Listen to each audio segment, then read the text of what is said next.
Okay चलिए, तो start करेंगे अब ये क्लास के साथ।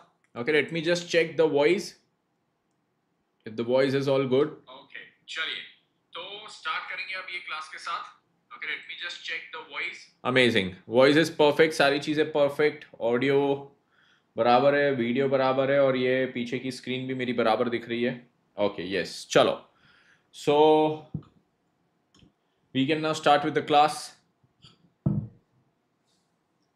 Hello Khushi ji, hello hello hello. Okay so perfect. चलिए, तो अभी हमारा क्या चीज चालू था? हमारा जो चीज चालू था that was amalgamation of companies. उसमें हम लोग वेंडर कंपनीज का डिस्कशन कर रहे थे, और वेंडर कंपनीज का जो डिस्कशन था वो केवल हमारा अधूरा रह गया था। वेंडर कंपनीज का जो हमारा डिस्कशन है उसमें मैंने आपको ये बता दिया था, वेंडर कंपनी ने एक 5 पॉइंट का प्रोसीजर पूरा फॉलो करना पड़ता है अपने बिजनेस को पूरी तरह क्लोज करने के लिए। बिजनेस क्लोज करने के लिए इनको क्या करना है? एक 5 पॉइंट प्रोसीजर फॉलो करना है। वो 5 पॉइंट प्रोसीजर इन्होंने फॉलो किया, इनका बिजनेस फिर उससे पूरा क्लोज हो जाएगा। क्वेश्चन कुछ भी हो, यहां पे एक चीज कॉमन है कि इनका 5 पॉइंट प्रोसीजर ही फॉलो करना है। खास बात इसमें यह है कि जब हम अमेलगमेशन ऑफ कंपनीज का AS 14 पढ़ रहे हैं, अकाउंटिंग स्टैंडर्ड 14 जो होता है, it only prescribes accounting for amalgamation in the books of purchasing company. तो ये केवल परचेजिंग कंपनी के बुक्स की हुई अकाउंटिंग प्रिस्क्राइब करता है। क्या? AS 14 में किसकी अकाउंटिंग प्रिस्क्राइब्ड है? ओनली परचेजिंग कंपनी के बुक्स की अकाउंटिंग प्रिस्क्राइब्ड है। हमारी जो वेंडर कंपनी के बुक्स की अकाउंटिंग है ना, वेंडर कंपनी के बुक्स की अकाउंटिंग वो AS 14 में प्रिस्क्राइब नहीं है। तो सर, वेंडर कंपनी की बुक्स की अकाउंटिंग क्यों AS 14 में प्रिस्क्राइब नहीं है? और अगर यहां पे नहीं है तो उसकी अकाउंटिंग कहां पे प्रिस्क्राइब्ड है? तो बच्चों, वेंडर कंपनी के बुक्स की अकाउंटिंग AS 14 नहीं बोलता है कि वेंडर कंपनी ने क्या अकाउंटिंग करना चाहिए, क्यों करना चाहिए, कैसा करना चाहिए, ये सब की बात ये AS नहीं करता है। ये AS इन सारी चीजों की बात नहीं करता है। यहां पे ये AS में क्यों इन सारी चीजों की बात नहीं की गई है? क्योंकि यहां पे लॉजिक सिंपल है। ये लोग क्या बोलते हैं कि यार वेंडर कंपनी की बुक्स तो बंद करनी है, उस पे आप क्या करो, बेसिक अकाउंटिंग प्रिंसिपल्स लगाओ, जो लॉजिक से अपने अकाउंटिंग प्रिंसिपल्स लगते हैं उसकी बुक्स को बंद करो। वहां पे कोई स्पेसिफिक तरीके से अकाउंटिंग करने की जरूरत नहीं, नॉर्मल बेसिक अकाउंटिंग प्रिंसिपल्स के अनुसार करो और उसको बंद करो, और कुछ एडिशनल उसमें करने की जरूरत है नहीं। परचेजिंग कंपनी का क्या है, इसकी बुक्स आगे कंटिन्यू रहने वाली है, इसका बिजनेस, इसकी बुक्स आगे कंटिन्यू रहने वाली है, तो वहां पे एक स्पेसिफिक तरीके से अकाउंटिंग होना चाहिए जो सबको समझ में आ जाए। वो सभी के लिए एक प्रिस्क्राइब तरीका होना चाहिए जो कॉमन हो। अगर वो कॉमन तरीका है, सभी लोग वही यूज करेंगे, तो सबको वो अकाउंटिंग समझ जाएगी। वेंडर कंपनी के लिए वो अकाउंटिंग का तरीका बताने की कोई जरूरत यहां पे नहीं है। तो AS 14 में इसका कोई अकाउंटिंग का तरीका नहीं है। हमने जो 5 पॉइंट का यहां पे सिस्टम पढ़े, जो उसका लॉजिक था, बस उसी लॉजिकल तरीके से हमने इसकी अकाउंटिंग करनी है। ठीक है? तो मैंने आपको सुबह ही बताया था कि ये वेंडर कंपनी की अकाउंटिंग क्या कैसे होती है। सबसे पहले क्या करना है, वेंडर कंपनी की बुक्स को खत्म करना है। तो बुक से सारे असेट्स, बुक से सारी लाइबिलिटीज, इसको हम खत्म करेंगे। ठीक है? इसमें एक पॉइंट था कि कैश और बैंक को खत्म कब करना? जब कैश और bank purchasing company take over कर ले। अगर परचेजिंग कंपनी कैश और बैंक को टेक ओवर नहीं करना है, करता है, अगर परचेजिंग कंपनी कैश और बैंक को टेक ओवर करता ही नहीं है, तो फिर क्या इसको खत्म करने की जरूरत है? Answer is no. तो फिर कैश और बैंक को खत्म नहीं करेंगे, इसका हम क्या करेंगे, एक सेपरेट अकाउंट बनाएंगे। कैश बैंक अकाउंट एक सेपरेटली हम यहां पे बनाएंगे। नेक्स्ट चीज हमारी क्या होती है? सर, असेट्स को खत्म किया, लाइबिलिटीज को खत्म किया, बैलेंस शीट में क्या चीज बची? Share capital and reserves. तो इसको शेयर होल्डर्स के अकाउंट में ट्रांसफर कर दो, जिसमें जो प्रेफरेंस शेयर कैपिटल का अमाउंट है वो प्रेफरेंस शेयर होल्डर को दीजिए, और जो इक्विटी शेयर कैपिटल और रिजर्व्स का अमाउंट है वो इक्विटी शेयर होल्डर्स के अकाउंट में डाल के दिखा दीजिए। तो इससे क्या हो जाएगा, आपकी पूरी बैलेंस शीट हो जाएगी जीरो, मतलब बुक्स हो गई खत्म। नेक्स्ट चीज, actual physical existence of all the assets and liabilities, इसको खत्म करना है। कैसे? तो इसके दो तरीके थे। पहला, असेट्स और लाइबिलिटीज जो यहां पे क्या करता है, परचेजिंग कंपनी टेक ओवर करता है। तो हम परचेजिंग कंपनी से कंसिडरेशन रिसीवेबल दिखाते सबसे पहले, और जो भी कंसिडरेशन रिसीवेबल वो प्रॉफिट हो गया।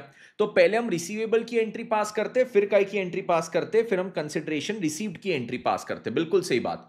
नेक्स्ट इसके बाद क्या चीज होती? कंसिडरेशन रिसीवेबल हो गया, कंसिडरेशन रिसीव्ड हो गया, फिर यहां से आगे बढ़ के हम क्या चीज करते?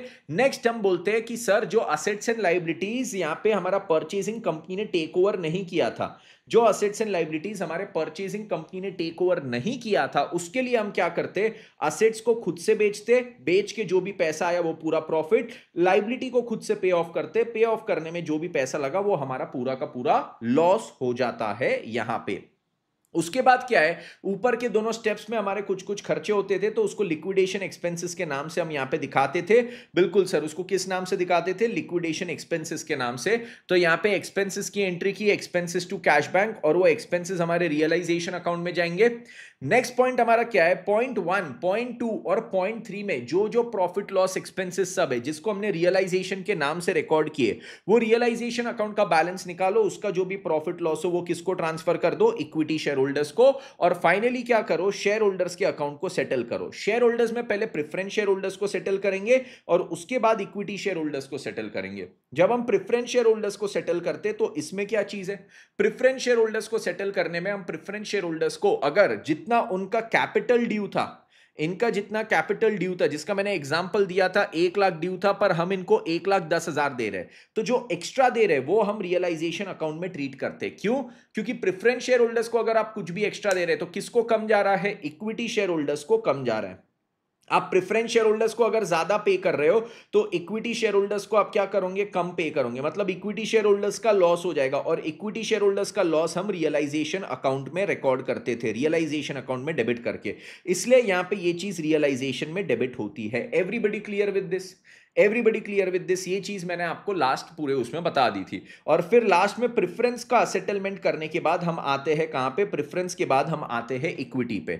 जब मैं इक्विटी का सेटल करता हूं तो इक्विटी शेयर होल्डर्स को जितना भी अमाउंट ड्यू है, इनको क्या क्या ड्यू रहता है? सबसे पहले हमने पॉइंट 1 में इनको कैपिटल और रिजर्व्स का अमाउंट दिया था। फिर पॉइंट 4 में हमने इनको रियलाइजेशन का जो भी प्रॉफिट लॉस था वो इनको दे दिया था। तो ये तीन चीज, कैपिटल, रिजर्व्स और उसके बाद जो रियलाइजेशन का प्रॉफिट लॉस था, वो सब मिला लो, उतना amount total equity share holders को ड्यू होता है। जो उनको ड्यू है वो उनको पे कर दो और पूरी अकाउंटिंग वेंडर कंपनी की खत्म कर दो।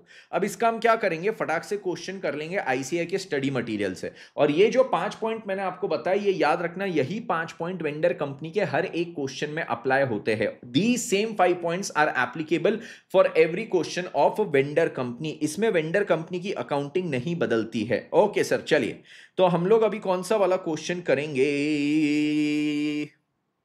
हम यहां पे कर सकते इलस्ट्रेशन 7। क्वेश्चन कहां खत्म हुआ? ये हुआ, उसमें करना क्या है? Prepare ledger accounts in the books of K limited and L limited to close their books. Yes, आ जाइए, हम करेंगे यहाँ पे question number 7, illustration number 7। ICI की बुक का पेज नंबर अगर आप देखोगे तो इसका पेज नंबर है 13.38। What is the page number? 13.38। Okay, यहाँ पे इवन दो ये लिंक मैंने अभी अनलिस्टेड रखी है, अनलिस्टेड मतलब सभी के साथ शेयर नहीं किया है, ये गूगल बोल रहा हूँ, यूट्यूब पे सभी को ये लाइव नहीं दिख रहा है, तो खाली मैंने जो बच्चों के साथ अभी शेयर किए उन्हीं को लाइव दिख रहा है। उसमें हमारी नकली नौरा आ चुकी है, नूरा जिसका नाम है। ये नकली नूरा को भगाओ, बोल रही है मैं आ गई सर। ओके ठीक है, बहुत बहुत धन्यवाद आपका, आप आई हमारे यहाँ पे। आपने हमको बहुत आपने हमको यहाँ पे बहुत एकदम क्या बोलते हैं उसको, हम बहुत आभार व्यक्त करते हैं कि आप आए हमारे लेक्चर में यहाँ पे बैठे। ओके चलो, तो इलस्ट्रेशन नंबर 7 के साथ स्टार्ट करेंगे। ओके यस, क्लास में नकली नूरा जी है, उनके साथ भी। ओके, तो के लिमिटेड एंड एल लिमिटेड की बात हो रही है। They amalgamate to form a new company L K limited. तो ये एक नई कंपनी बनाते हैं L K limited. Financial position of the two companies as at the date of amalgamation was as under. तो ये दोनों कंपनीज की पोजीशन दी है। सबसे पहले इक्विटी एंड लाइबिलिटी में शेयर होल्डर फंड्स, जिसमें शेयर कैपिटल नोट नंबर 1 में दिया है, share capital note number 1, equity shares of 100 each और 7% प्रेफरेंस शेयर्स ऑफ 100 ईच, दोनों के इक्विटी और प्रेफरेंस दोनों थे। उसके बाद नेक्स्ट चीज क्या हो गया? Reserves and surplus note number 2। Reserves and surplus की जब मैं बात करूं तो ये आता है एक जनरल रिजर्व, ये आता है एक पीएनएल अकाउंट, ठीक है। तो ये दोनों के रिजर्व्स की डिटेल हो गई। फिर उसके बाद क्या चीज है? नेक्स्ट नॉन करंट लाइबिलिटी में long term borrowings, long term borrowings note number 3। Note number 3 में जाएंगे तो 5% डिवेंचर्स एंड सिक्योर्ड लोन, ये चीज यहाँ पे दिया हुआ है। उसके बाद लॉन्ग टर्म बोरोइंग्स के बाद फिर क्या चीज है? लॉन्ग टर्म बोरोइंग्स के बाद आता है trade payables. Trade payables directly amount दिया है। असेट्स में non current assets, non current assets में पीपी दिया है, PP note number 4। Note number 4 पे जब मैं जाता हूं तो land and building, plant and machinery, furniture and fixture, ये चीज दिया है। यस सर, ये 3 चीज हमारी दी है, land, building, plant, machinery, furniture. उसके बाद सर और आगे बढ़ेंगे, और आगे बढ़ेंगे तो क्या चीज हमारा हो जाएगा, नेक्स्ट इन्होंने इंटेंजिबल असेट्स दिया है नोट नंबर 5। इंटेंजिबल असेट्स में आएंगे, इसमें क्या देते, गुडविल दिया है 80,000 रुपीज का, यस केवल एक का है, के का है, एल का नहीं है। और उसके बाद फिर क्या चीज देते, उसके बाद सर फिर ये लोग यहाँ पे देते inventories directly amount, trade receivables directly amount, cash and cash equivalents note number 6। तो कैश एंड कैश इक्विवेलेंट्स में cash at bank, cash in hand दोनों चीज यहाँ पे है। ओके चलो, अब यहां से हम क्या करते हैं, आगे बढ़ते हैं। Terms of amalgamation are as under, तो ये अमेलगमेशन के इन्होंने यहां पे टर्म्स दिए हुए, क्या टर्म्स देते, the assumption of liabilities of both the companies, दोनों कंपनीज की लाइबिलिटीज को ये लोग यहां पे अज्यूम कर रहे हैं। मतलब ये दोनों कंपनीज की लाइबिलिटीज को अज्यूम करना मतलब टेक ओवर करना होता है, ठीक है। तो दोनों कंपनी की लाइबिलिटीज को यहां पे टेक ओवर किया जा रहा है। Issue of 5 preference shares of 20 each in LK limited, तो ये लोग ना जो नई कंपनी बना रहे हैं ना एलके लिमिटेड, उसमें क्या करने वाले, 5 प्रेफरेंस शेयर्स देने वाले of 20 each eight ₹18 paid up at a premium of 4 per share for each preference share held in both the companies. तो अब देखो यहां पे क्या है, किस्सा ये है कि के लिमिटेड और एल लिमिटेड दोनों यहां पे वेंडर कंपनीज है, और एक परचेजिंग कंपनी है जिसका नाम है एल के, तो ये परचेजिंग कंपनी हो गई। अब परचेजिंग कंपनी क्या कर रहा है, अपना एक प्रेफरेंस शेयर अपने 5 प्रेफरेंस शेयर इशू करने वाला है, दोनों के एक एक प्रेफरेंस शेयर के बदले में, मतलब दोनों को एक एक प्रेफरेंस शेयर वो दोनों के एक एक प्रेफरेंस शेयर के बदले में अपने 5 प्रेफरेंस शेयर वो देने वाला है। नेक्स्ट चीज यहां पे क्या बोलते हैं, issue of 6 equity shares of 20 each in LK limited at 18 paid up at a premium of 4 per share for each equity share held in both the companies, दोनों कंपनीज में जो एक इक्विटी शेयर है उसके बदले में 6 इक्विटी शेयर दिए जाएंगे, ₹20 का फेस वैल्यू, उस पे पेड अप कितना रहेगा 18, और उस पे ₹4 का प्रीमियम भी हम चार्ज करेंगे। सर इसका ट्रीटमेंट क्या होगा, वो सब आपको मैं बता दूंगा, not an issue with that, okay. फिर बोलते इसके एडिशन में, in addition necessary cash should be paid to the equity share holders of both the companies, दोनों कंपनी के जो इक्विटी शेयर होल्डर्स है उनको नेसेसरी कैश भी पे किया जाएगा as is required to adjust the right of the share holders of both the companies in accordance with intrinsic value of share of both the companies. ओ हो, मतलब अब यहां पे देखो क्या बोलते हैं, इंट्रिंसिक वैल्यू के अनुसार दोनों का यहां पे राइट्स एडजस्ट होना चाहिए, मतलब दोनों कंपनीज को उनकी इंट्रिंसिक वैल्यू के अनुसार पेमेंट होना चाहिए, और इंट्रिंसिक वैल्यू के अनुसार पेमेंट हो दोनों को, उसके लिए हम क्या करेंगे, दोनों को नेसेसरी कैश भी यहां पे देंगे, दोनों को नेसेसरी कैश भी यहां पे देंगे। ओके अब यहां पे देखो, इससे मेरे को समझता है मेरा कैलकुलेशन ऑफ पीसी कौन सी मेथड से होगा, पीसी कौन सी मेथड से मेरा कैलकुलेट होगा। तो जब मैं कैलकुलेशन ऑफ पीसी की बात करता हूं तो सबसे पहले अगर मैं यहां पे देखूं पेमेंट मेथड लगता है क्या, तो पेमेंट मेथड यहां पे नहीं लगेगा, क्यों, प्रेफरेंस शेयर होल्डर्स की बात किया जाए तो एक प्रेफरेंस शेयर के बदले में 5 प्रेफरेंस शेयर्स मिलेंगे, इनका क्या और कितना दोनों चीजें अवेलेबल है, क्या दे रहे कितना दे रहे ये दोनों चीजें अवेलेबल है। इक्विटी शेयर होल्डर की बात किया जाए तो इक्विटी शेयर होल्डर को देखो, एक इक्विटी शेयर के बदले में 6 इक्विटी शेयर मिल रहे हैं, तो क्या दे रहे कितना दे रहे अवेलेबल है। बट इक्विटी शेयर होल्डर को ना, जो वेंडर कंपनी उनके इक्विटी शेयर होल्डर्स, अब वेंडर कंपनी दो है एल और के, दोनों के इक्विटी शेयर होल्डर्स को दो चीज मिल रही है, एक तो equity share capital of the purchasing company और दूसरा कैश। इक्विटी शेयर कैपिटल कितना दिया जा रहा है उसकी डिटेल अवेलेबल है, कैश कितना मिल रहा है उसकी डिटेल यहां पे अवेलेबल ही नहीं है, तेरे भाई जैसे कोई हार्ड इच नहीं है, ये कैश की डिटेल क्या यहां पे अवेलेबल है, आंसर इज नो, कैश की डिटेल यहां पे अवेलेबल नहीं है। इक्विटी शेयर होल्डर्स को इक्विटी शेयर कैपिटल दे रहे, इसकी डिटेल अवेलेबल है, कैश की डिटेल अवेलेबल नहीं है।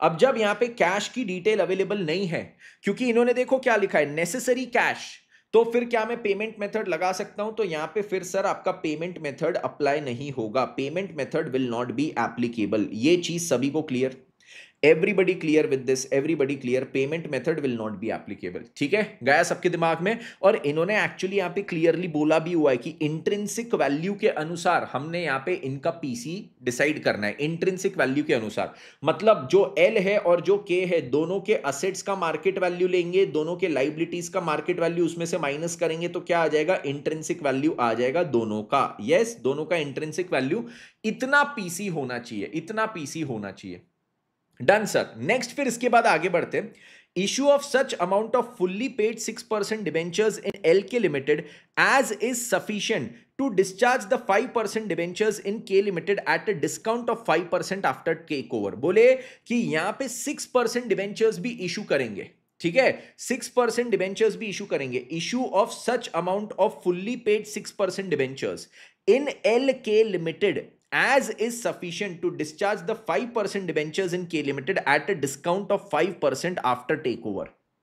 तो यहां पे डिबेंचर होल्डर्स की बात कर रहे हैं कि के लिमिटेड के जो 5% डिबेंचर्स है उनको यहां पे डिस्चार्ज करने के लिए हम क्या करेंगे, उनको हम यहां पे हमारे 6% डिबेंचर्स इशू करेंगे, 6% डिबेंचर्स एलके लिमिटेड के लिए इशू करेंगे।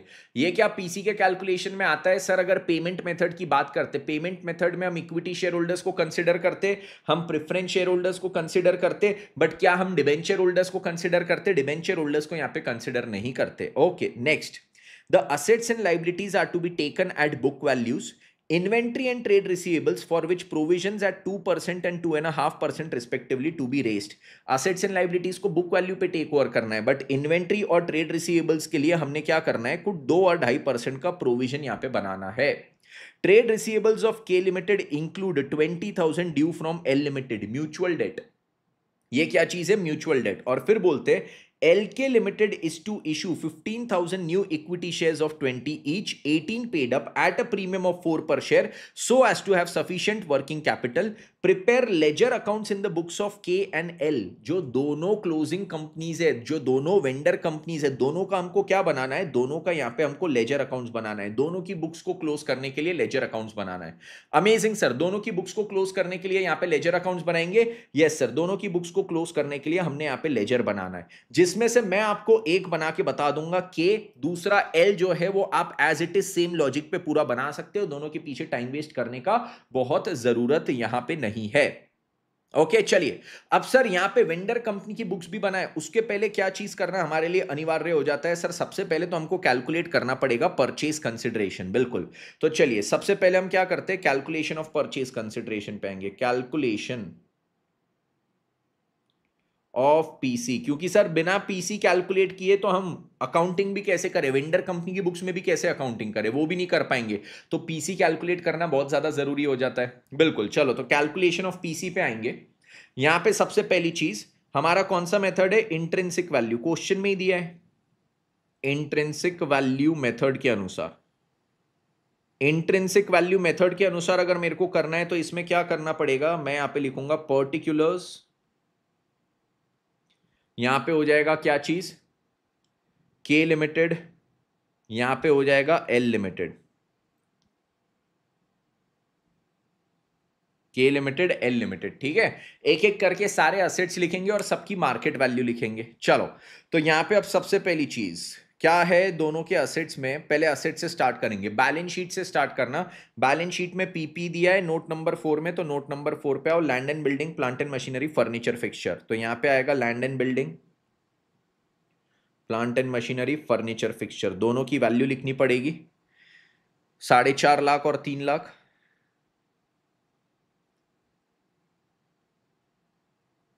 फिर प्लांट एंड मशीनरी 6, 20 और 5 लाख।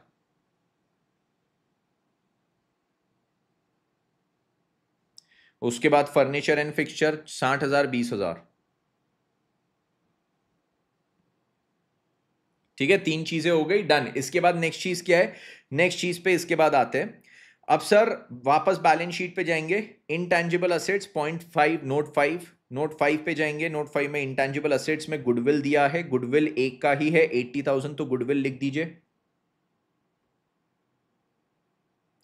दूसरे का नहीं है तो डैश। फिर ये नोट हो गया। वापस बैलेंस शीट में जाएंगे, इन्वेंट्री, इन्वेंट्री 2,25,000 एंड 1,40,000। और इन्वेंट्री में इन्होंने एक चीज दिया है कि इस पे एक प्रोविजन बनाना था, मतलब ये लोग बेसिकली बोलना चाहते हैं कि ये जो इन्वेंट्री है, इन्वेंट्री यहाँ पे क्या है, इन्वेंट्री जो यहाँ पे है that is not of full value. Inventory पे 2% प्रोविजन, मतलब ये लोग एक्सपेक्ट कर रहे हैं इन्वेंट्री से 100 की जगह केवल 98% रियलाइज होगा। तो यहाँ पे इन्वेंट्री की वैल्यू पहली कितनी है, इन्वेंट्री की फर्स्ट वैल्यू निकलती है कितनी, 2,25,000 इंटू 98%, तो 2,20,500। और दूसरे का इन्वेंट्री का वैल्यू कितना था, दूसरे का इन्वेंट्री का वैल्यू 1,40,000। इंटू 98%, 137,200। 137,200। इन्वेंट्री के बाद फिर क्या चीज है? इन्वेंट्री के बाद फिर यहां पे आते हैं सर, हम लोग आएंगे ट्रेड रिसीवेबल। इसके रिगार्डिंग भी इन्होंने बोला है प्रोविजन कितना, 2.5% का बनाना है, ठीक है। तो ये ट्रेड रिसीवेबल, ट्रेड रिसीवेबल में देखो सबसे पहला अमाउंट इन्होंने क्या दिया है ट्रेड रिसीवेबल में, 2,75,000 इंटू 97.5%, 268,125। और दूसरे के ट्रेड रिसीवेबल की वैल्यू कितनी है? दूसरे के ट्रेड रिसीवेबल की वैल्यू पे अगर मैं आता हूं, 1,75,000 इंटू 97.5%, 170,625। ठीक है, ये चीज यहां तक सभी को क्लियर? यस सर, ये ट्रेड रिसीवेबल की वैल्यू हो गई। उसके बाद सर और आगे बढ़ेंगे, नेक्स्ट जो है कैश एंड कैश इक्विवेलेंट्स, उसका इन्होंने नोट दिया है तो नोट पे आएंगे। Note number 6, cash at bank 120 and 55,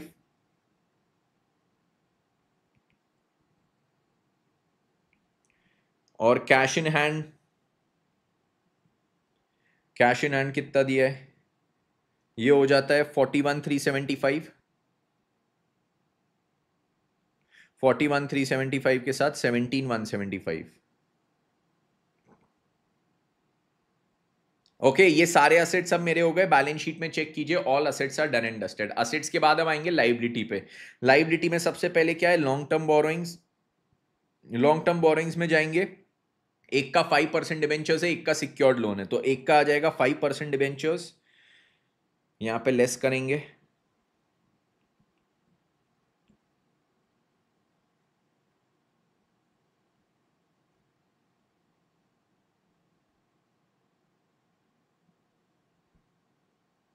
एक का 5% डिबेंचर्स, एक का सिक्योर्ड लोन, तो 5% डिबेंचर्स 2 लाख और ये भी 2 लाख, ठीक है।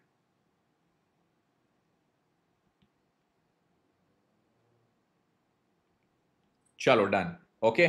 उसके बाद क्या चीज है? 5% डिबेंचर्स हो गया, सिक्योर्ड लोन हो गया। नेक्स्ट अब इसके बाद क्या है? नेक्स्ट आते हैं, ये लॉन्ग टर्म बोरोइंग्स हमारा हो गया, नोट 3 डन। बैलेंस शीट पे जाएंगे, करंट लाइबिलिटीज में ट्रेड पेएबल्स दिया है 2 लाख और 1 लाख और 2,10,000।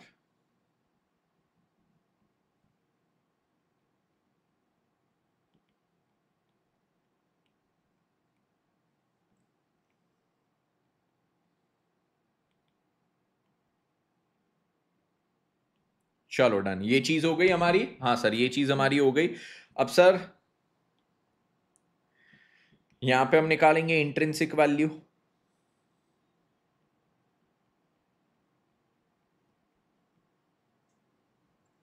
इंट्रिंसिक वैल्यू आया, अब इसमें एक एक करके ऐड करेंगे। 4,50,000 प्लस कितना है? 6,20,000 प्लस है 60,000 प्लस कितना है? 80,000 प्लस कितना है? 2,20,500 प्लस कितना है? 268,125 प्लस कितना है? 1,20,000 प्लस कितना है? 41,375 माइनस हो जाएगा 2 लाख, माइनस हो जाएगा यहाँ पे 1 लाख, तो ये कितना आया? 15,60,000 का इसका इंट्रिंसिक वैल्यू, 15,60,000।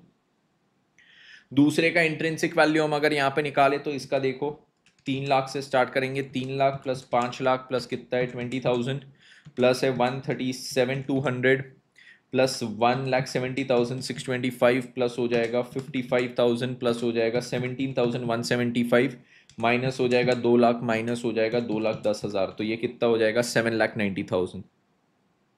ये हो जाएगा 7,90,000। डन? Yes sir done. ये इंट्रिंसिक वैल्यू आ गया। यस, ये इंट्रिंसिक वैल्यू मतलब क्या चीज आ गया? इतना पीसी है जो दोनों को देना है। अब इसके बाद हम लोग आते हैं point number 2, discharge of PC, discharge of purchase consideration.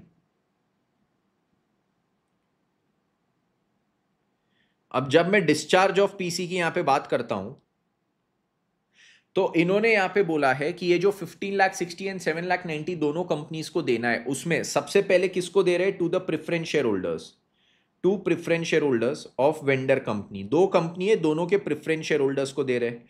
कितना दे रहे हैं मुझे बताइए सर? देखो प्रेफरेंस शेयर होल्डर्स की जो इन्होंने यहां पे डिटेल दी है, हाउ मच इज दैट?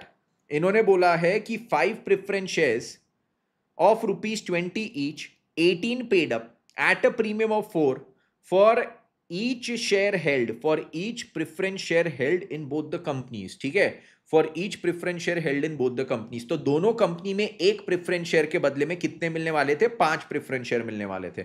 अब देख लेते दोनों में प्रेफरेंस शेयर कितने। तो सर ये जो पहली कंपनी है इसमें 4000 है और दूसरी में 3000 है, ठीक है। के और एल की अगर मैं बात करूं तो के में है 4000 प्रेफरेंस शेयर्स और एल में है 3000 प्रेफरेंस शेयर्स। और यहां पे इन्होंने रेशियो क्या दिया है कि दोनों के एक प्रेफरेंस शेयर के बदले में 5। तो के और एल दोनों को एक के बदले में 5 मिलेगा। के में कितने प्रेफरेंस शेयर्स है? 4000। और एल में कितने प्रेफरेंस शेयर्स है? 3000। तो दोनों को उस हिसाब से कितने प्रेफरेंस शेयर्स मिलेंगे? एक्स की वैल्यू यहां पे आ जाएगी 20,000 और एक्स की वैल्यू यहां पे आ जाएगी 20,000। इतने प्रेफरेंस शेयर्स है। अब हर एक प्रेफरेंस शेयर की इन्होंने यहां पे वैल्यू क्या डिसाइड किए हैं? सर हर एक प्रेफरेंस शेयर की जो ये लोग यहां पे वैल्यू डिसाइड कर रहे हैं, बोले 20 रुपए की फेस वैल्यू का है, 20 रुपए की face value, but paid up है इसमें से 18 और ये 18 पे 4 रुपए का प्रीमियम, इस पे 4 रुपए का प्रीमियम। तो ये कितना हो जाएगा? ये हो जाएगा यहाँ पे 22। ये कितना हो जाएगा? यहाँ पे 22, ठीक है। तो 20 पे क्या है? ये देखो, ये 20 का ये शेयर है, 18 पेड अप, ठीक है, और 4 रुपए के प्रीमियम पे इशू, मतलब एक शेयर यहां पे कितने पे इशू हो रहा है? 22 रुपए पे। इसका टोटल इशू प्राइस कितना है? टोटल जो इशू प्राइस है वो 24 है। 24 के इशू प्राइस में से अभी इसको 22 रुपए का कंसिडर कर रहे हैं। मतलब ये जो परचेसिंग कंपनी है, ये वेंडर कंपनी के ये शेयर होल्डर्स को बोल रही है कि देखो, मैं जो तुमको शेयर दे रही हूं ना, 24 रुपए का है इशू प्राइस, 20 रुपए का 4 का प्रीमियम, टोटल 24 रुपए। तो 24 रुपए के इशू प्राइस का शेयर दे रही हूं, उसमें से अभी जो पेड अप कंसिडर करूंगी इंक्लूडिंग प्रीमियम वो 22 है। 2 रुपए में आगे जाके तुमसे कैश में बुलाऊंगी, 2 रुपए आगे जाके तुमसे कैश में बुलाऊंगी। मतलब अभी एक्सचेंज के तौर पे मैं जो तुमको वैल्यू दे रही हूं एक शेयर की, वो 22 की है। 2 रुपए की वैल्यू तुमसे आगे जाके मैं बुलाऊंगी। तो यहां पे एक शेयर की वैल्यू कितनी हो गई? 20,000 शेयर इंटू 22। और यहां पे भी क्या हो गया? ये 20 तो नहीं होगा, ये यहां पे 15 होगा, मैंने गलती से उसको 20 लिख दिया। 15,000 शेयर इंटू 22। तो टोटल वैल्यू कितनी हो गई बताइए? टोटल वैल्यू जो यहां पे होती है 20,000 इंटू 22, ये हो जाएगा 4,40,000 की वैल्यू इनको जाएगी। और यहां पे कितना होगा? 15,000 इंटू 22, ये हो जाएगा 3,30,000 की वैल्यू इसको जाएगी। 3,30,000 की वैल्यू इसको जाएगी, ठीक है। Yes, thank you Shubham, correct करने के लिए, कर दिया मैंने, ठीक है। यस, चलो। तो अब ये चीज सभी के दिमाग में गई बात। ये इतना प्रेफरेंस शेयर होल्डर्स को जा रहा है, इतना किसको जा रहा है? Preference share holders. तो के प्रेफरेंस शेयर होल्डर्स को देखो 4,40,000 का जा रहा है और इनको कितना जा रहा है? 3,30,000। ओके, टोटल दोनों को परचेज कंसिडरेशन कितना देना था? इसको 15,60, इसमें से 4,40 दिया, इनको 7,90, इसमें से 3,30 दिया, 7,90 इसमें से 3,30 दे दिया, और अभी देना बाकी है। टोटल इतना देना है, अभी तो केवल इतना दिया। नेक्स्ट हम बात करेंगे टू इक्विटी शेयर होल्डर्स। अब किसकी बात होगी? To equity share holders of vendor company. दोनों वेंडर कंपनी है, दोनों के इक्विटी शेयर होल्डर्स को अब देने की बात करेंगे। इक्विटी शेयर होल्डर्स को दो चीज दी जा रही है। इक्विटी शेयर होल्डर्स को दो चीज, सबसे पहले equity shares of LK limited और दूसरा कैश। तो पहले लिखता हूं equity shares of LK limited इनको दे रहे हैं। कितना दे रहे हैं रे भाई? कितना दे रहे हैं? यहां पे के, यहां पे एल के, यहां पे एल और यहां पे एल के। ये क्यों लिख रहा हूं? रेशियो निकालने के लिए। रेशियो क्या है यहां पे? के एक इक्विटी शेयर के बदले में कितने इक्विटी शेयर दिए जाएंगे? ईच इक्विटी शेयर के बदले में 6 इक्विटी शेयर दिए जाएंगे। तो एक के बदले में 6, यहां पे भी क्या होगा? यहां पे भी होगा एक के बदले में 6, ठीक है। यहां पे भी क्या है? एक के बदले में 6, यहां पे भी क्या है? एक के बदले में 6। टोटल इक्विटी शेयर्स कितने वो देखो, एल और के टोटल इक्विटी शेयर्स यहां पे 8,000 और यहां पे 3,000। तो चलो ठीक है, 8 और 3,000 है, तो यहां पे 8,000 शेयर है इनके और यहां पे इनके कितने शेयर है? 3,000 शेयर है। तो ये अब एक्स अमाउंट निकालना है। एक्स कितना होगा? इनको 48,000 शेयर्स जाएंगे और इनको जाएंगे 18,000 शेयर्स। और इसकी वैल्यू कितनी रहेगी? सर सेम, ये 20 रुपए का शेयर है, 18 पेड अप मानेंगे इसमें से, और 18 पेड अप पे 4 प्रीमियम, मतलब टोटल वो 24 रुपए का शेयर है, जिसमें से अभी 22 पेड अप है। 2 रुपए आगे जाके जब ये एल के लिमिटेड की मर्जी होगी तब इनसे कॉल करेगा 2 रुपए, ठीक है। तो अभी ये शेयर कितने का है? 22 रुपए का। ये 22 रुपए का शेयर है, ठीक है। तो ये हो जाएगा 48,000 इंटू 22, तो ये हो जाएगा 10,56,000 की वैल्यू इनको जा रही है। और इनको कितनी जा रही है 18,000 इंटू 22, तो ये हो जाएगा 3,96,000 की वैल्यू इनको जा रही है। Okay perfect. तो ये भी लिख देते इक्विटी शेयर होल्डर्स को, इक्विटी शेयर्स कितने जा रहे हैं, ये जो इक्विटी शेयर्स जा रहे हैं इनको 10,56,000 और इनको कितना जा रहा है 3,96,000।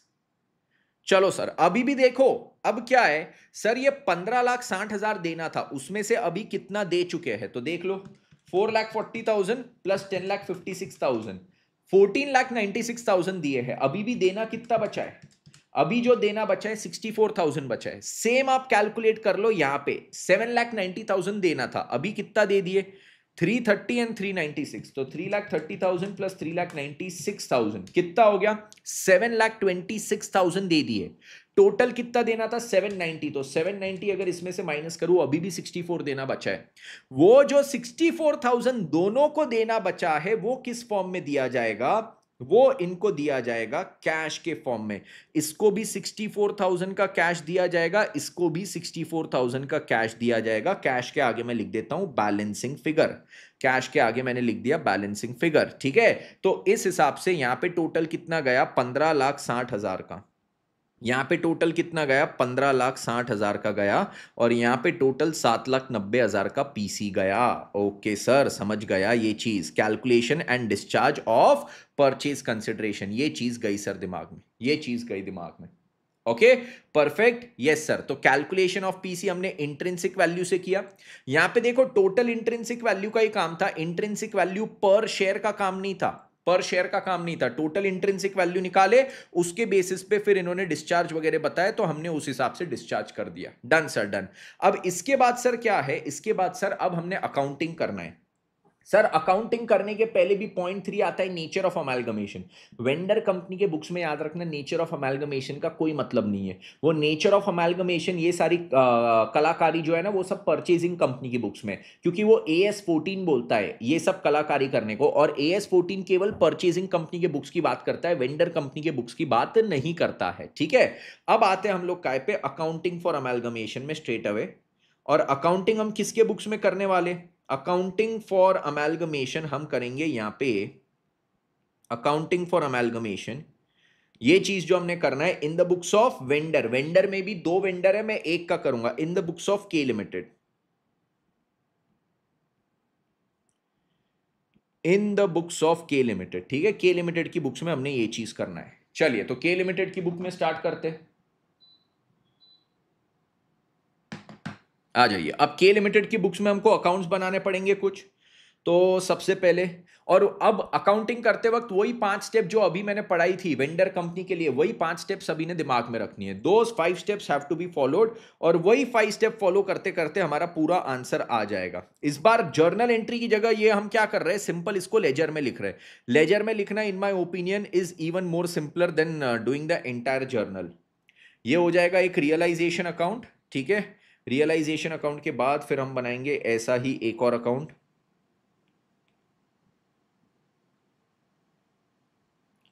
अगला अकाउंट मेरा आएगा, मेरे को रियलाइजेशन बनाना है।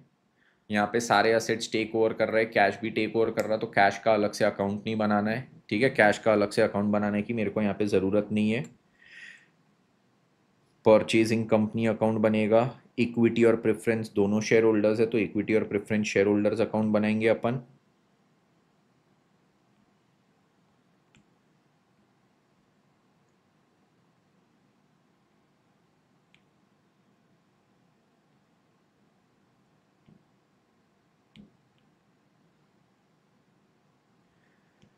ठीक है, एक एक दो तीन चार, और एक परचेजिंग कंपनी का अकाउंट एक और बना देते काम आया तो, ठीक है। 5-6 अकाउंट आप भी बना लो, मैंने भी बना लिए। ओके चलिए,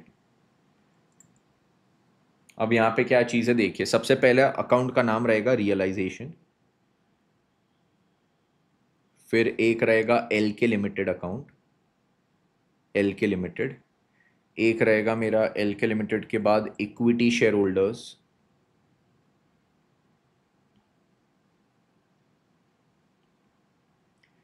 equity share holders of K limited, फिर आएगा प्रेफरेंस शेयर होल्डर्स,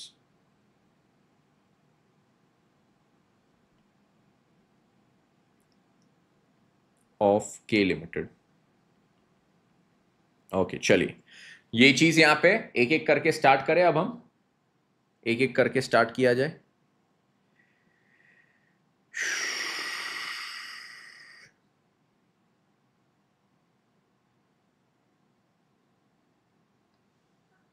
ठीक है, चलिए स्टार्ट करेंगे।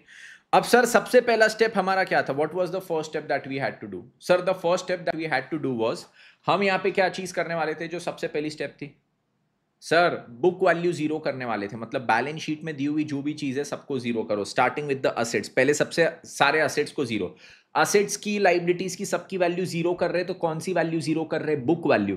बुक वैल्यू जब जीरो कर रहे हैं तो सारी बुक वैल्यू के बेसिस पे एंट्री डालना, मार्केट वैल्यू के बेसिस पे नहीं। हमको बुक वैल्यू को जीरो करना है, ठीक है? यस। तो सबसे पहले कौन से असेट्स है? मैं के लिमिटेड की बात करूं, land and building, plant and machinery, furniture, fixture, goodwill, ये सबको जीरो करूंगा तो ये सारे असेट्स क्रेडिट होंगे और रियलाइजेशन में डेबिट होगा। तो realisation account debit to, realisation account debit to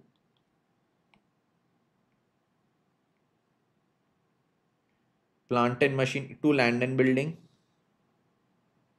to plant and machinery, to furniture and fixture, to goodwill. एक एक करके सारे के सारे असेट जीरो करना है। कितना? 4.5 लाख, 6, 20, 60,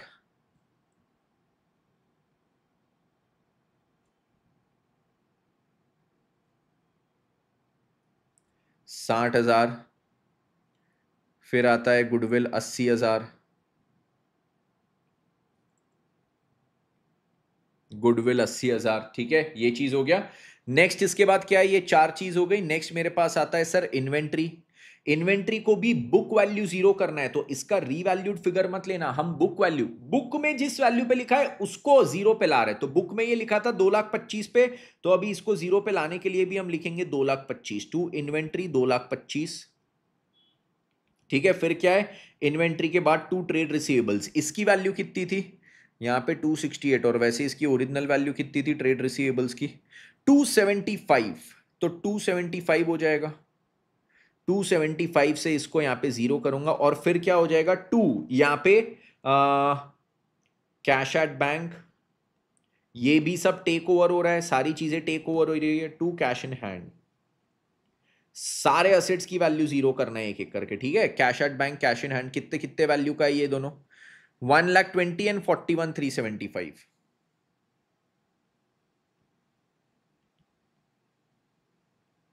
1,20,000 एंड 41,375, ये चीज क्लियर? हाँ सर, 120 एंड 41,375, डन।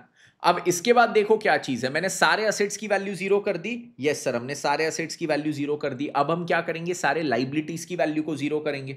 एक एक करके सारे के सारे लाइबिलिटीज की वैल्यू जीरो करेंगे। चलो, सारे लाइबिलिटीज की वैल्यू जीरो करते हैं। तो लाइबिलिटीज में क्या क्या चीजें दी थी सर? लाइबिलिटीज भी आपने यहां पे लिखी थी। एक था 5% डिबेंचर्स, एक था ट्रेड पेएबल्स, 2 लाख और 1 लाख। करो जीरो। लाइबिलिटीज को डेबिट करेंगे और रियलाइजेशन में क्रेडिट। तो रियलाइजेशन के क्रेडिट में लिखूंगा बाय 5% डिबेंचर्स 2 लाख,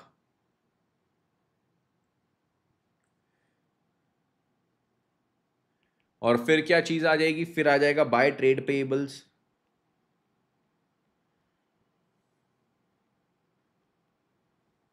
1 लाख। ठीक है, बाय 5% डिबेंचर्स हो गया, बाय ट्रेड पेएबल्स हो गया, डनाडन डन। चलो, परफेक्ट परफेक्ट परफेक्ट। अब इसके बाद क्या है? ये दो ही लाइबिलिटीज थी इनकी जो यहां पे दी हुई है, उसको मैंने जीरो कर दिया। अब सर असेट जीरो हो गए, लाइबिलिटीज जीरो हो गए। शेयर कैपिटल और रिजर्व्स इन सरप्लस का हिसाब। शेयर कैपिटल में सबसे पहले क्या करो? जो प्रेफरेंस शेयर कैपिटल का फिगर है वो प्रेफरेंस शेयर होल्डर्स अकाउंट में डाल दो। तो ये 4 लाख रुपए जो है वो प्रेफरेंस शेयर होल्डर्स में डाल देंगे। तो कैपिटल को डेबिट करेंगे और क्या करेंगे? कैपिटल को डेबिट करके हम प्रेफरेंस शेयर होल्डर्स को करेंगे क्रेडिट। तो प्रेफरेंस शेयर होल्डर्स के अकाउंट में आइए, यहां पे लिखेंगे bye preference share capital 4 lakh रुपए। और बची हुई जितनी भी चीज है, बची हुई अब जितनी भी चीज है वो किसके नाम से लिखेंगे? बची हुई मेरी जितनी भी चीज है ना बच्चों, वो हम लिखेंगे अब इक्विटी शेयर होल्डर्स के नाम से। बचे हुए जितने भी रिजर्व्स और बचा हुआ जो भी equity capital, all of that belongs to the equity share holders.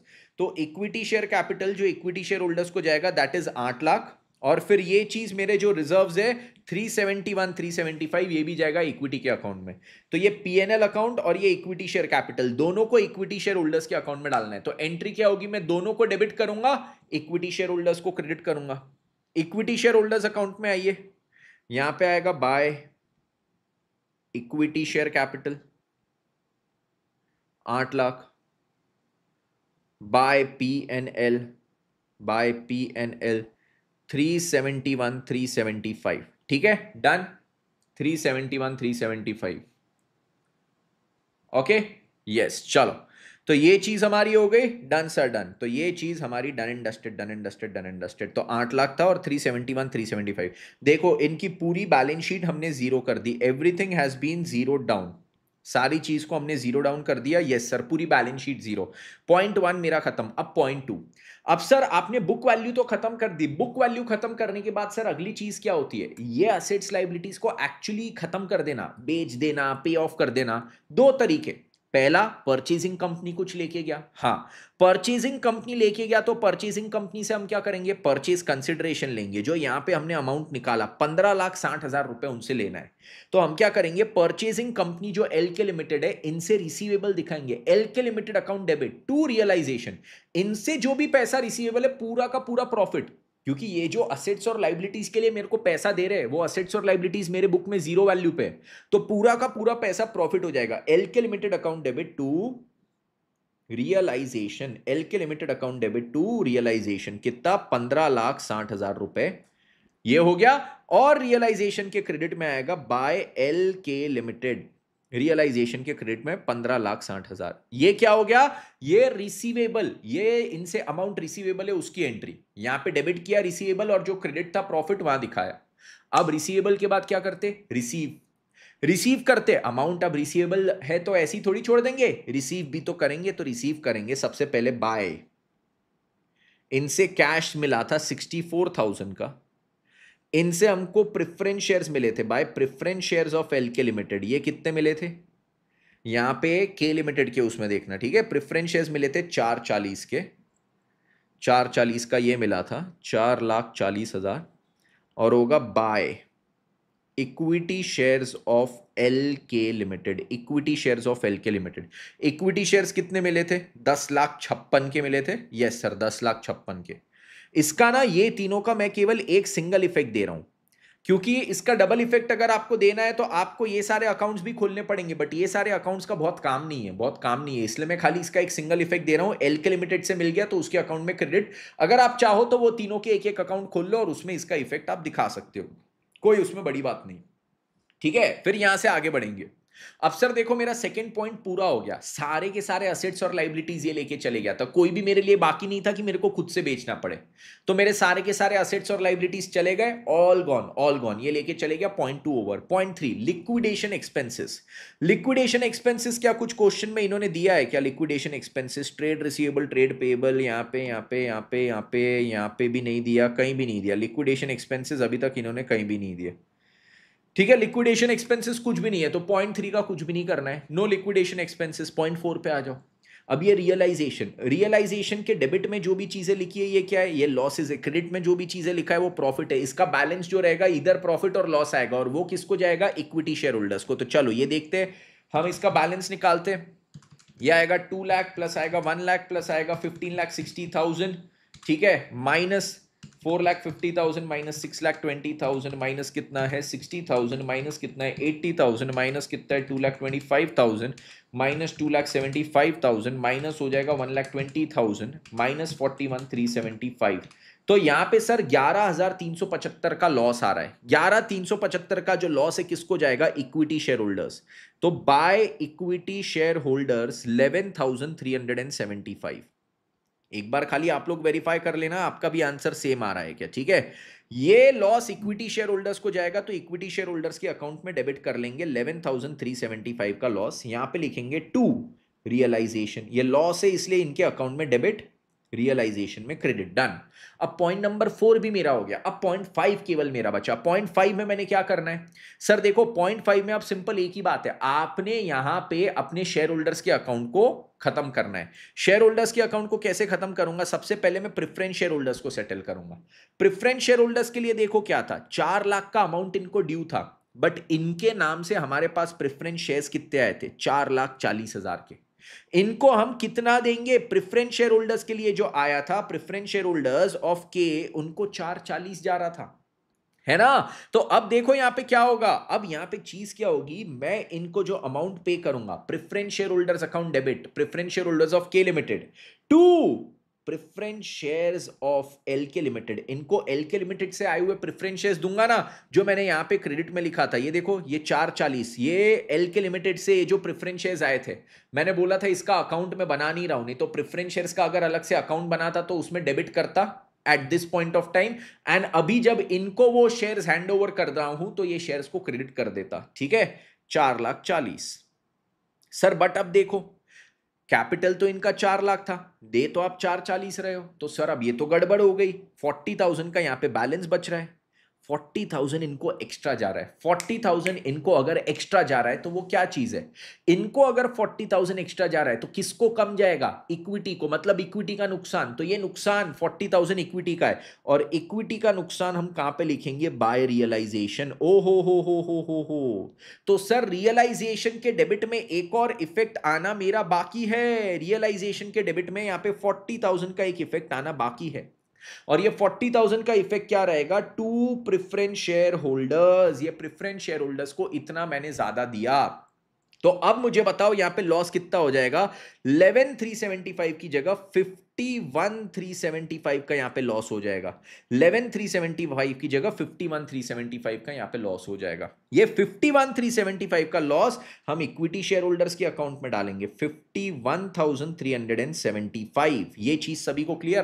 कितना? 51,375, डनाडन डन। और 51,375 का ये चीज करने के बाद अब मैं क्या करूंगा?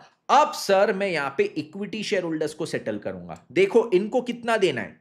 इनको देना है 8 लाख प्लस 371,375 माइनस 51,375, कितना बचता है सर? इनको अभी 11,20,000 पेएबल है।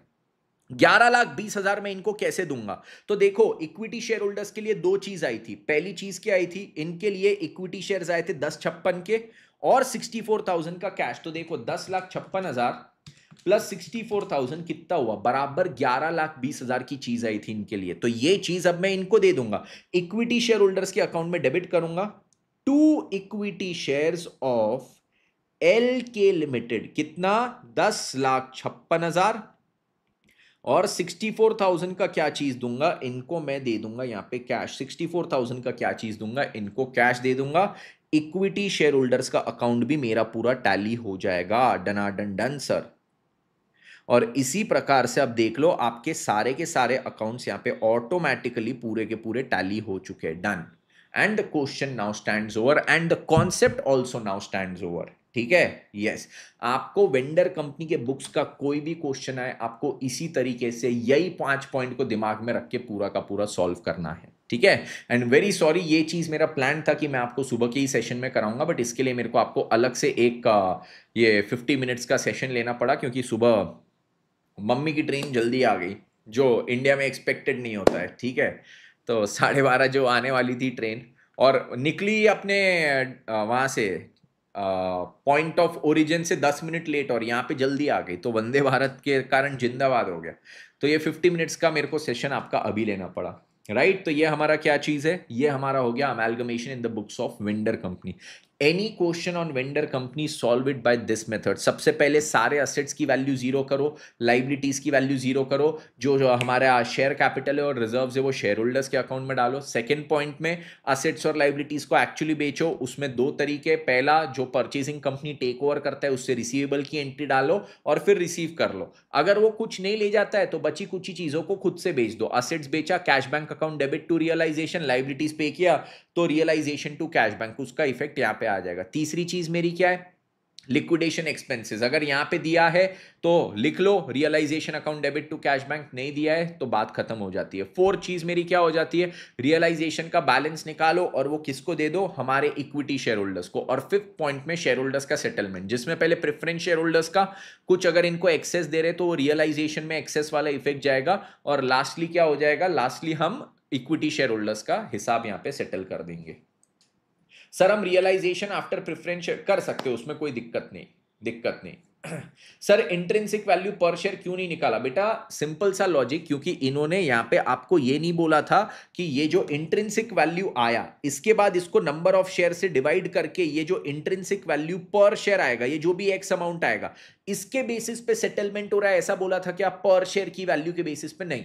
इन्होंने सिंपल बोला कि इंट्रिंसिक वैल्यू मतलब ये सारे असेट्स लाइबिलिटीज की मार्केट वैल्यू लो, टोटल इंट्रिंसिक वैल्यू जो आया ना उसके बेसिस पे ऐसा डिस्चार्ज करेंगे, उसमें से इतने प्रेफरेंस शेयर्स देंगे, इतनी वैल्यू का इक्विटी देंगे, और अब जो भी बैलेंस बचा वो उतना हम क्या दे देंगे, उतना इनको कैश दे देंगे। उन्होंने बताया डिस्चार्ज कैसे करेंगे, उन्होंने ऐसा नहीं बोला इंट्रिंसिक वैल्यू पर शेयर के बेसिस पे दोनों का यहां पे सेटलमेंट किया जाएगा, ऐसा नहीं बोला। उन्होंने बोला इंट्रिंसिक वैल्यू निकालो और ये जो टोटल इंट्रिंसिक वैल्यू आया उसमें से इतने प्रेफरेंस देंगे, इतना इक्विटी देंगे, बैलेंस हम यहां पे इनको कैश दे देंगे।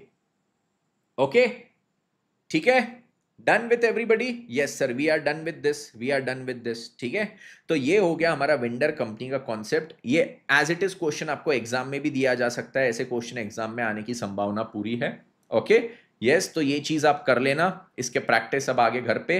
कल हम मिलेंगे अब कौन से कॉन्सेप्ट के साथ। अब हमारा अमेलगमेशन पूरा हो चुका है, 2 दिन में हमने कर लिया। ठीक है, amalgamation is now done and dusted. Perfect. 11th और 12th को हमारा अमेलगमेशन हो गया, वेडनेसडे थर्सडे। कल हमने क्या करना है सर? कल 13th ऑफ दिसंबर फ्राइडे जो है हम करेंगे हमारा इंटरनल रिकंस्ट्रक्शन। ठीक है, ये भी एग्जाम में आने की संभावना रहती है, लास्ट अटेम्प्ट में भी आया था, लास्ट या उसके पहले के अटेम्प्ट में ये आया हुआ है एग्जाम में, और 8-10 मार्क का क्वेश्चन इस पे भी बन सकता है। तो ये 13th ऑफ दिसंबर को हम इंटरनल रिकंस्ट्रक्शन कल कर लेंगे। कितने बजे? 9 AM को आप सबसे मिलेंगे। 9 AM we all will meet for internal reconstruction. Interesting chapter है, कर लेंगे कल। ओके चलिए, thank you so much everybody, thank you so much. जो लोग यहाँ पे लास्ट मोमेंट पे बिना बताए लाइव जुड़े, बहुत अच्छी बात। ये भूख होनी चाहिए अपने गोल को पाने के लिए, और ये थोड़ा जुनून होना चाहिए ऐसा ही कि अरे सर लाइव आ गए, चलो अपन जाके पढ़ लेते हैं। जिन्होंने लाइव नहीं देखा, रिकॉर्डेड देखने वाले हो, अब देख लेना। अभी तक ये अनलिस्टेड था, अब जैसे ही इसका लाइव सेशन खत्म होगा इसको मैं पब्लिक कर दूंगा। Okay thank you so much everybody, मिलते हैं सबसे कल की क्लास में। और ये पूरे अमेलगमेशन के जो नोट्स है, पूरे 100% नोट्स मैं अभी टेलीग्राम पे डाल रहा हूँ। ठीक है, जितना मैंने सॉल्व किया है, जो भी चीज किया है, everything will be now be available on Telegram. Okay thank you so much guys.